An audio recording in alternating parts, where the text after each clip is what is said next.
Radio صدائے حریت جموں کشمیر سے سنیے تازہ خبریں۔ امریکی ارکان کانگریس نے ایک بار پھر مقبوضہ کشمیر کی ابتر صورتحال پر تشویش ظاہر کی ہے۔ امریکی ایوان نمائندگان کی پہلی بھارت نژاد رکن پرمیلا جیا پال نے کہا ہے کہ وہ چاہتی ہیں کہ کانگریس ایک قرارداد کے ذریعے کشمیر کے بارے میں پالیسیوں پر نظر ثانی کے لیے بھارت کو واضح پیغام دے۔ ان کے ہمراہ شیلا جیکسن لی، ڈیوڈ ٹرون اور ڈیوڈ سیسلین بھی موجود تھے، جنہوں نے مقبوضہ کشمیر کی خصوصی حیثیت کی منسوخی کے بعد کیے جانے والے بھارتی حکومت کے اقدامات پر بڑی تنقید کی۔ بین الاقوامی مذہبی آزادی کے بارے میں امریکی کمیشن کی کمشنر ارونیما بھگوا نے کہا ہے کہ مودی حکومت کے اقدامات کے باعث بھارت میں مسلمانوں کے حقوق سلب کیے جا رہے ہیں۔ انہوں نے کہا کہ بین الاقوامی مذہبی آزادی کے بارے میں امریکی کمیشن کو جموں کشمیر میں بھارتی حکومت کی طرف سے آزادانہ نقل و حرکت پر پابندی اور لوگوں کو عبادت کرنے، مذہبی تقاریب میں شرکت کرنے سے روکنے اور صحت عامہ اور دیگر بنیادی سہولتوں تک لوگوں کی عدم رسائی پر شدید تشویش ہے۔ یاد رہے کہ مقبوضہ کشمیر میں گزشتہ 103 روز سے غیر یقینی صورتحال برقرار ہے اور کشمیری مقبوضہ علاقے کی خصوصی حیثیت ختم کرنے کے بھارتیہ جنتا پارٹی کی حکومتی مذموم اقدامات اور وحشیانہ کارروائیوں کے خلاف بدستور غم اور غصے کا اظہار کر رہے ہیں۔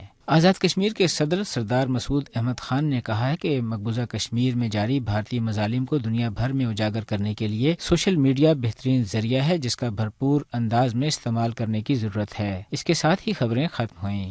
کسی قوم، ریاست یا مملکت وجود سرے سے ختم کرنا ہو تو جنگوں سے بھی زیادہ آسان راستہ انصاف کی عدم فراہمی ہے۔ ایسی ریاست کو زیر کرنا نہایت آسان ہوتا ہے، بھلے ہی اس ریاست کے پاس اسلحہ، معیشت اور افواج کی بے پناہ طاقت ہی کیوں نہ ہو۔ بھارت نے جموں کشمیر اور دیگر ریاستوں میں ناانصافی کی تمام حدیں عبور کر ڈالی ہیں، مگر بابری مسجد کیس میں انصاف کا جس طرح دھڑن تختہ کیا گیا، وہ اس بات کی پیشگوئی کے لیے کافی ہے کہ بھارت کا وفاق آزاد ریاستوں اور ٹکڑوں میں بٹ جائے گا۔ بھارت کی تقسیم اب کی بار اس کے دشمنوں سے زیادہ اس کے اندر کی انتہا پسند قوتیں ناانصافی کے ذریعے انجام دے رہی ہیں۔ اس ناانصافی کے حوالے سے وندنا پانڈے کی یہ بھارتی گواہی ہی کافی ہے۔